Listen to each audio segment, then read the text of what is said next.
After a series of GOP failures to pass any healthcare legislation this week, President Donald Trump tweeted on Saturday that the plan to repeal and replace Obamacare was not dead, unless the Republican senators are total quitters.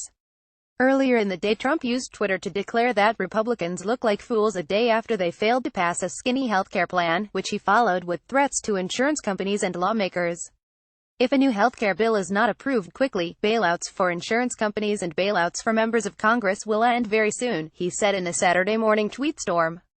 The Trump administration already canceled $5 million in healthcare.gov ads that advertised the upcoming enrollment season, and the president is now threatening to withhold federal payments that help reduce insurance premiums, particularly for low-income people, and keep companies in the market.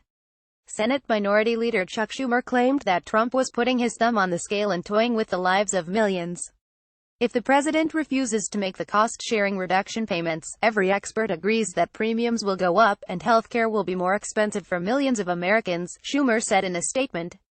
The president ought to stop playing politics with people's lives and healthcare, start leading and finally begin acting presidential. Related: what's going to happen to Obamacare? Trump also used Twitter on Saturday to blast the Senate rules that require 60 votes to overcome a legislative filibuster after Senate Republicans failed to pass a skinny version of its healthcare plan.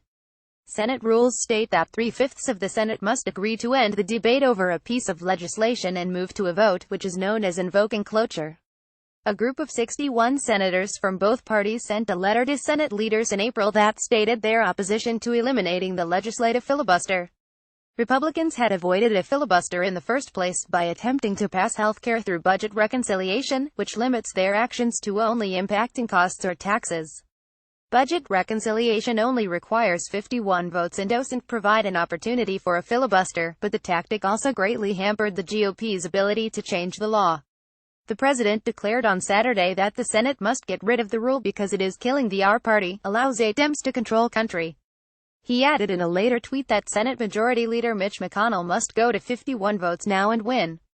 It's time. McConnell has previously dismissed such demands from the president, who said in a May 2 tweet that the country needed to either elect more Republican senators in 2018 or change the rules now to 51% or the country would need to undergo a good shutdown in September to fix mess. Trump said on Twitter Saturday that Democrats were laughing at ours and would dismantle the filibuster if they ever got the chance.